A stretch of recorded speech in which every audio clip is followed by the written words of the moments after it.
Salut à tous, j'espère que vous allez bien. Deuxième vidéo donc de la série où j'explique ma stratégie d'accumulation de crypto pour le futur bull run que l'on espère qui arrivera.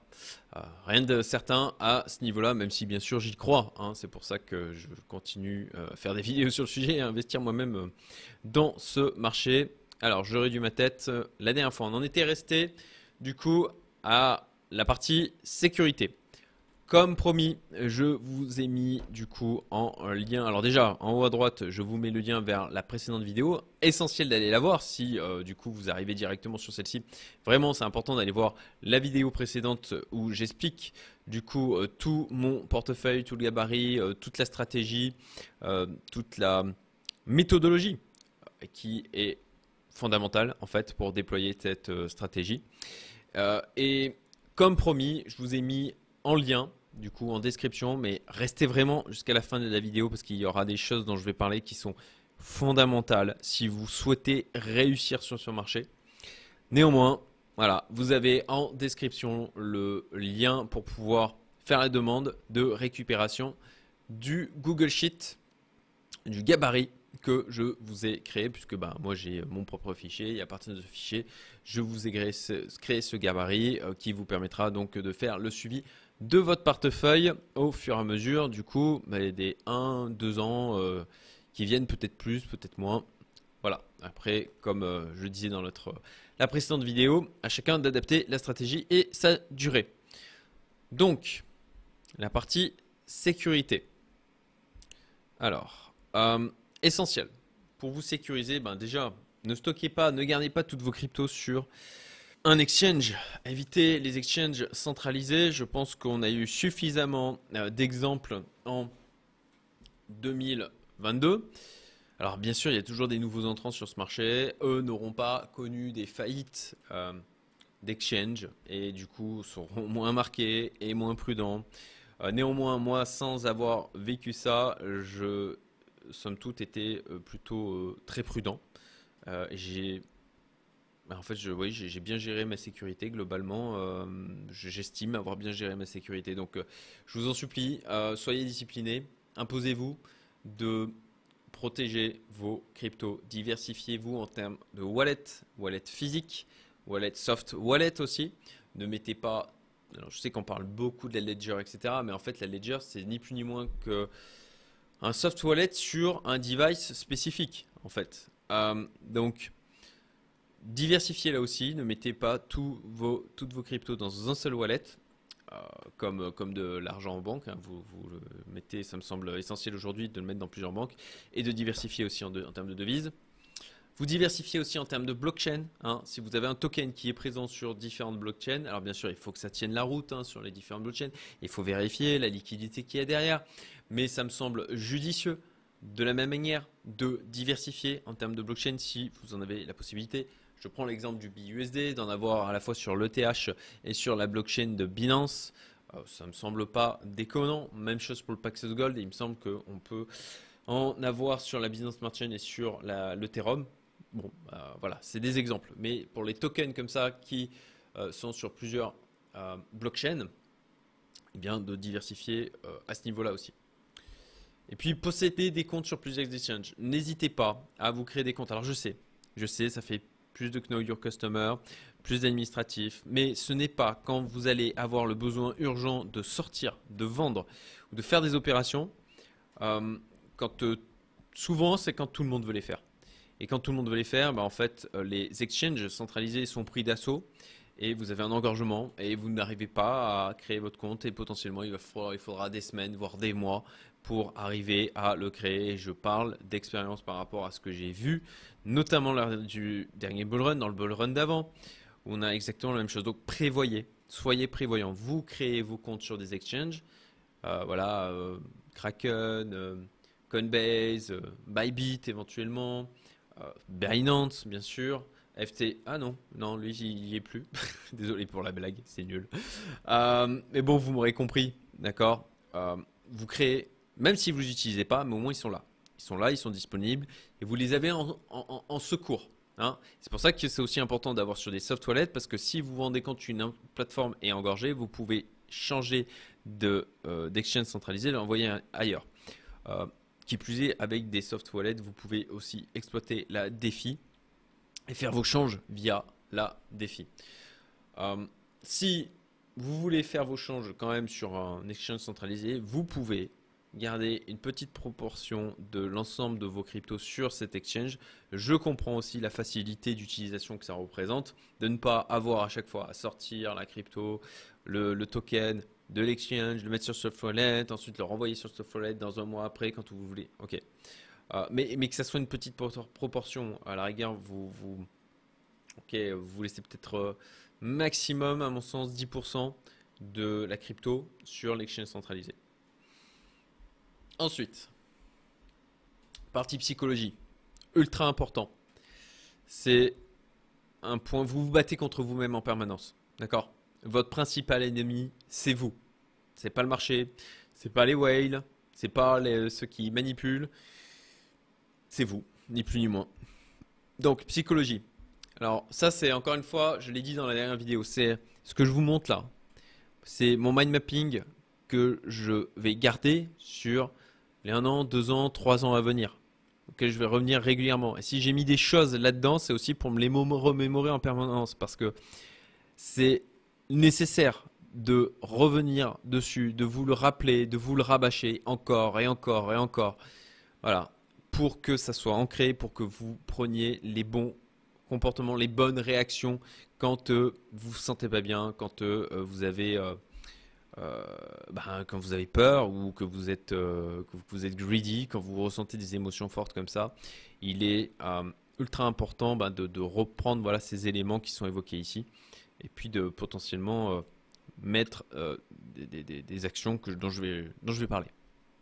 Donc ok, ne pas se laisser guider par les émotions. Alors Bitcoin Correction, oui déjà.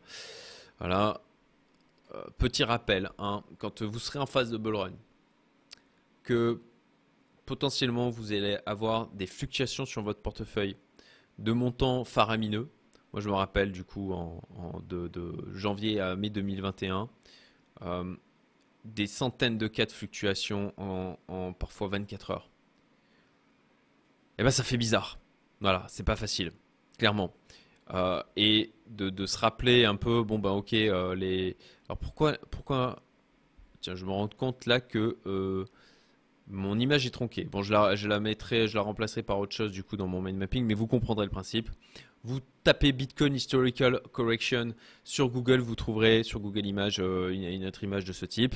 Et donc ça permet de rappeler, ok, ben il y a des fluctuations qui peuvent être fortes, même en période de bull run. C'est absolument rien d'anormal par rapport à ça. Et donc de revenir là-dessus, alors bien sûr il ne faut pas que ça casse un précédent plus bas, parce que ça, enfin, bien sûr un minimum de compétences en analyse graphique et en psychologie des foules, mais de se rappeler que voilà, il y a de la volatilité, c'est quelque chose de normal, même dans la phase où vous accumulez pour ce portefeuille, de vous rappeler que ok, on peut avoir des événements genre Covid, moins 50% sur le Bitcoin, moins 50% potentiellement sur même plus sur certaines cryptos. C'est des choses qui arrivent. Il faut y être préparé et être blindé par rapport à ça. Et c'est pour ça que le money management, l'argent que vous consacrez à ce portefeuille, eh bien, c'est de garder une proportion avec laquelle vous êtes à l'aise. Et ça, c'est en fait, je ne peux pas vous donner de pourcentage par rapport au patrimoine ou quoi que ce soit parce que c'est vraiment très personnel. Ça va dépendre de vos revenus mensuels, de vos revenus, de vos activités, des dividendes que vous percevez, de votre patrimoine actuel, de votre âge aussi. Voilà, vous n'allez pas réagir de la même manière si vous avez 60 ans ou si vous avez 20 ans, clairement. Vous pouvez vous permettre de faire plus d'erreurs quand vous en avez 20 et prendre beaucoup plus de risques quand vous en avez 60.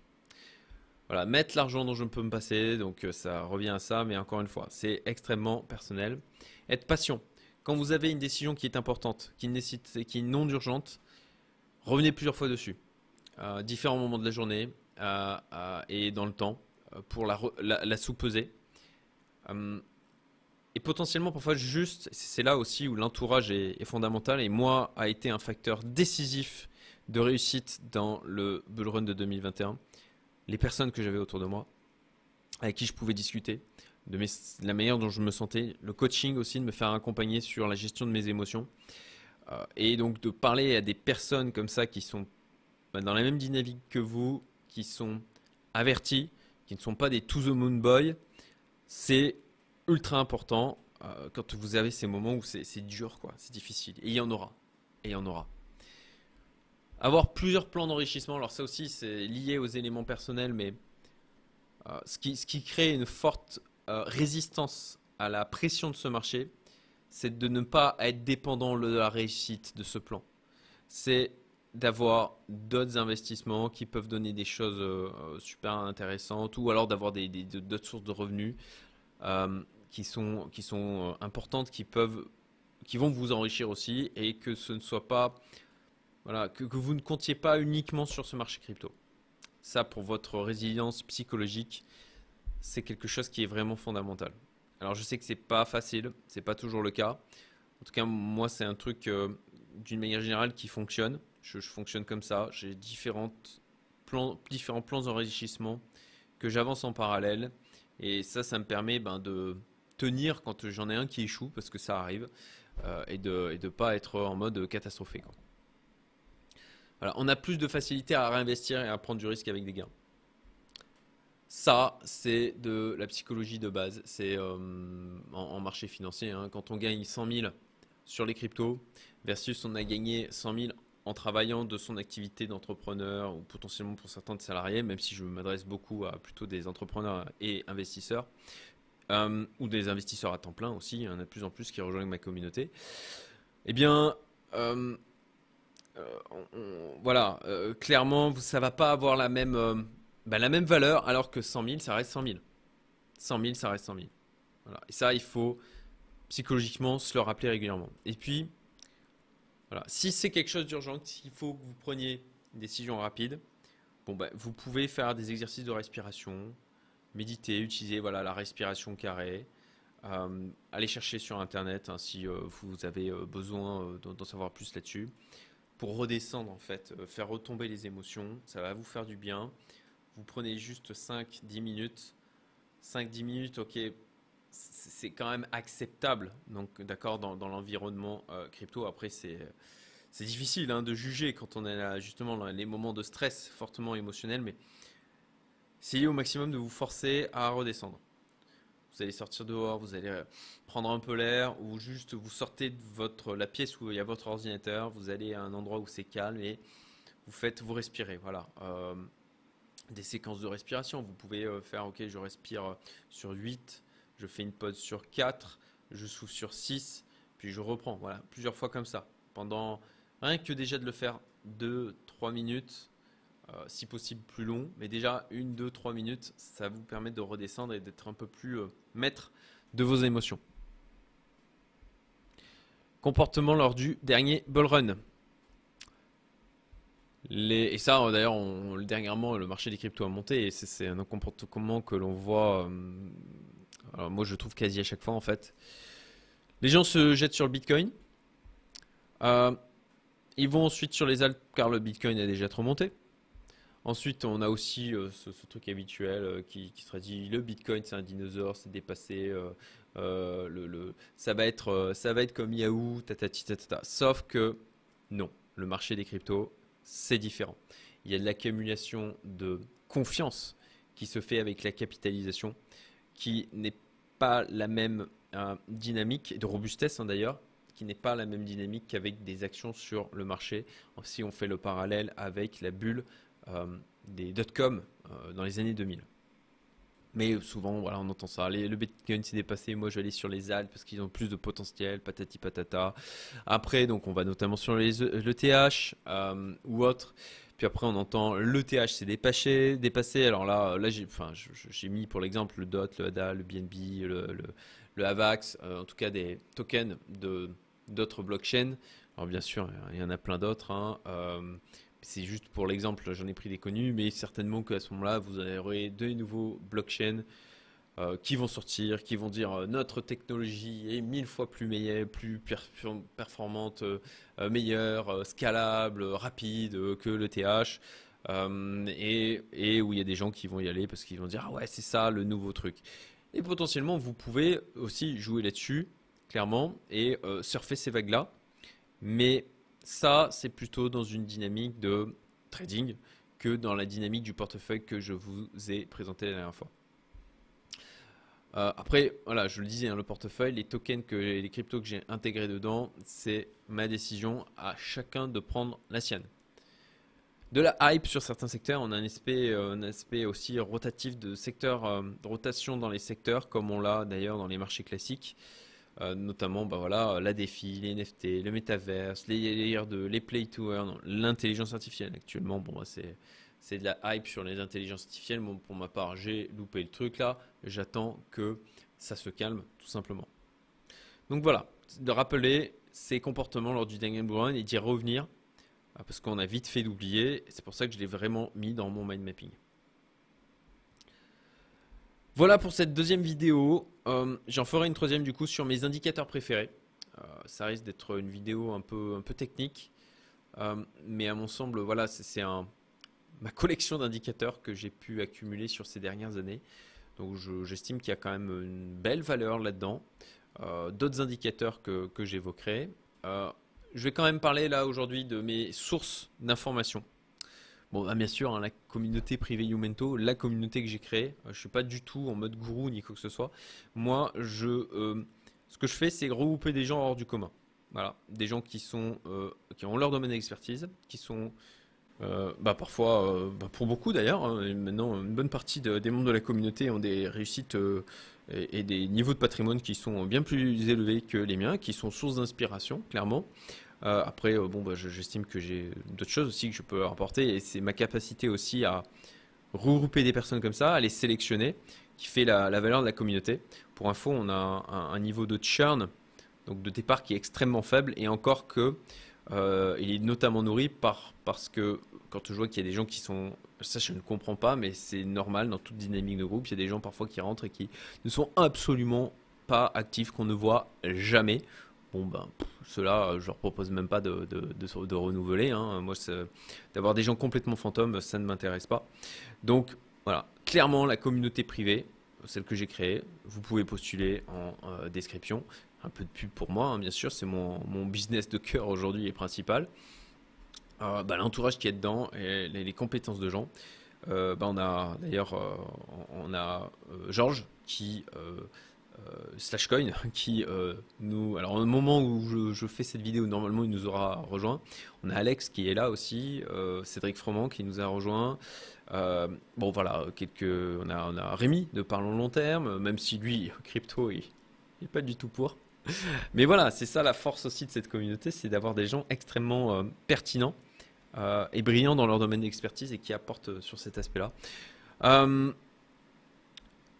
CoinTips, Club Invest, voilà, vraiment, moi, Alex, je le dis hein, régulièrement, et même Alex, je sens qu'il est un peu gêné par ça. Donc, mais j'ai une vraie reconnaissance pour Alexandre Vinal, donc celui qui anime la chaîne CoinTips et qui a lancé Club Invest. Voilà, c'est quelqu'un qui a changé de ma vie à plusieurs niveaux, clairement. Je lui serai éternellement reconnaissant. Et son Club Invest est notamment, pour moi, la plus grande valeur à mon stade. Hein. La formation et tout est extraordinaire. Il y a un super groupe derrière. Mais c'est les lives privés qu'il fait tous les 15 jours. Je n'en loupe pas une miette à chaque fois. Je les regarde en replay, mais je les regarde à chaque fois je les écoute avec attention. Cryptos Research, j'ai vu qu'ils avaient lancé ça et voilà, je vais y tester. Je vais voir ce que ça donne, voir effectivement ce qu'ils ressortent en termes d'analyse, etc. Potentiellement, peut-être que ça me fera revoir le portefeuille que j'ai constitué aujourd'hui. Voilà, j'essaye toujours de m'améliorer et d'apprendre. Et voilà, du côté de Cryptos, il y a peut-être des choses intéressantes à prendre au niveau de Cryptos Research, qui est donc un service payant. Et puis je suis abonné aussi à la lettre Grand Angle Crypto. J'avoue que j'ai pris du retard là sur la lecture, mais je vais m'y remettre parce que j'ai décidé de me remettre du capital dans la DeFi. pas dans la CFI, uniquement dans les défis, et puis sur des choses. Alors il y a des experts sur ce domaine-là dans ma communauté, des gens qui sont extrêmement pointus sur ce domaine, donc je vais aller m'inspirer de ce qu'ils font, et puis je vais aussi, puisque ce qu'ils font dans la lettre grand angle crypto, c'est de donner des préconisations sur notamment les placements en défi. Voilà les amis, écoutez, j'espère que ces 2 vidéos vous seront utiles. N'hésitez pas à partager, liker, abonnez-vous. Dites-moi si ça vous a plu, dites-moi si vous faites différemment. Vraiment, n'hésitez pas à réagir par rapport à ça. Je vous en remercie par avance. Je remercie vivement ceux qui prennent le temps aussi de me dire que ça leur a été utile. C'est quelque chose qui, moi, m'aide à rester motivé, à continuer à partager. Et puis, à bientôt, donc, une nouvelle vidéo sur mes indicateurs préférés. Là aussi, beaucoup de valeur dans cette sélection construite au fur et à mesure des années. Je vous souhaite une très bonne journée. Je vous dis à très vite pour de nouvelles vidéos. Salut!